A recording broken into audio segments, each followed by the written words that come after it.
On February 10th at approximately 1:20 p.m.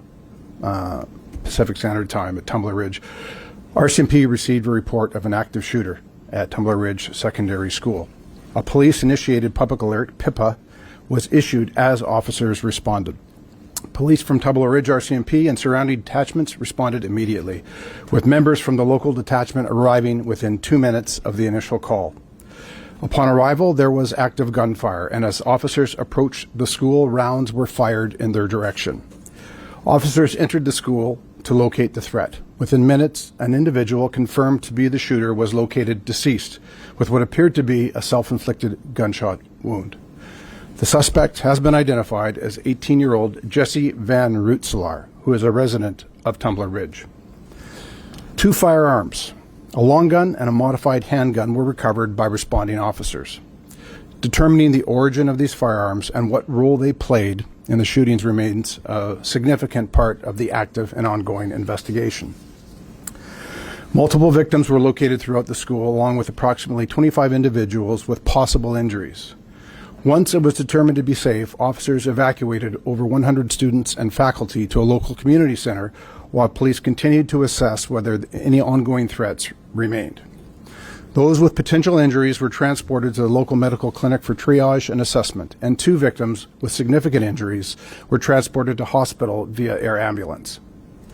Following a medical assessment of the individuals, no discernible physical injuries were identified for those that remained at scene. I'd like to correct some information that was shared yesterday and to clarify that 9 people in total are deceased as a result of this incident.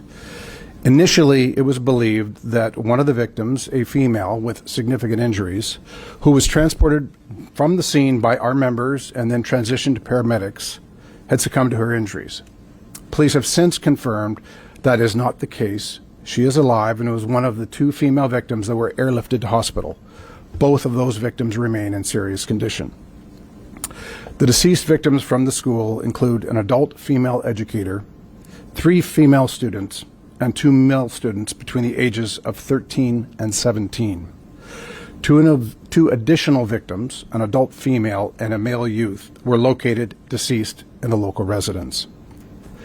The BC Major Crime Unit has assumed conduct of the investigation and is working to determine the full circumstances surrounding this tragic incident. There's been much speculation within the community regarding the relationship between the shooter and some of the victims.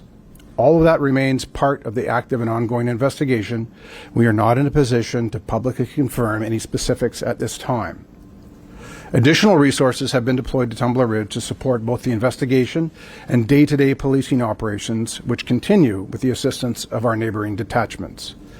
BC Emergency Health Services, the Tumbler Ridge Fire Department, the local medical center, the school district, the community center, and many others within the community have provided significant support throughout this response. Anyone in the community who does not need support, who does need support, is asked to go to the Tumbler Ridge Community Center at 340 Front Street.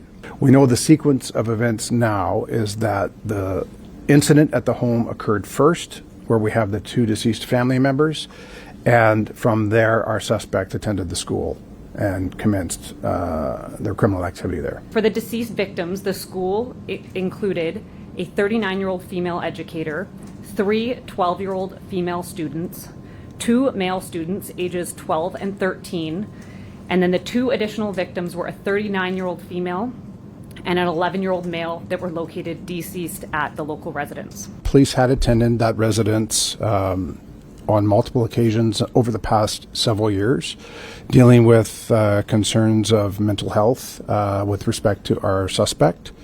I can say that on different occasions the suspect was apprehended for assessment and follow-up.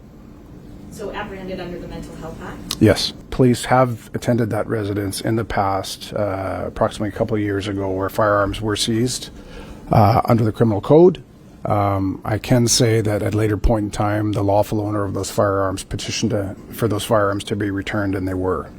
We identified the suspect as they chose to be identified in public and in social media. I can say that Jesse was born as a biological male who approximately, the information that I have, approximately 6 years ago began to transition to female and identified as female both socially and publicly.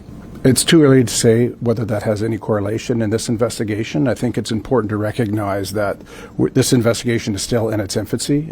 We have scenes still locked down, the school and the residents, while we execute search warrants and gather further evidence and talk to witnesses that may have further evidence for police. I can say that Jesse dropped out of school approximately 4 years ago and was not currently attending the school.